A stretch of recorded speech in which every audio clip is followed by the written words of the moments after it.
Et voici donc les Grecs de nouveau plongés dans l'inconnu, avec un paysage politique qui se décompose, un mois et demi seulement après le non retentissant de plus de 60% des électeurs aux mesures imposées par les créanciers, mesures pourtant finalement acceptées par leur Premier ministre Alexis Tsipras. Nous vivons dans l'espoir, confie cet habitant d'Athènes. Nous espérons un avenir meilleur, mais jusqu'ici les politiciens n'ont jamais tenu leurs promesses.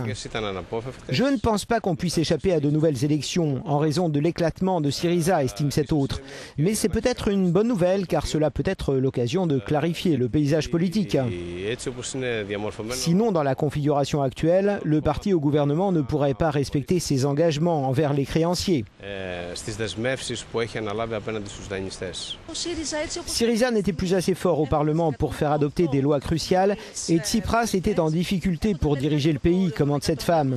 Il aurait été dépendant soit des dissidents de son propre parti, soit des dirigeants de l'opposition. Aussi, il n'avait pas d'autre choix que de demander des élections anticipées. Des élections législatives qui constituent l'hypothèse la plus probable, mais dont l'issue est à ce jour bien incertaine. Pour la troisième fois en 9 mois, commente notre journaliste à Athènes, Kostas Tselos, la Grèce se dirige vers les urnes. Le Premier ministre Alexis Tsipras a promis des jours meilleurs, mais la division de Syriza va conduire à une nouvelle période d'incertitude électorale. Et beaucoup de gens pensent que l'économie s'engage à nouveau dans une impasse.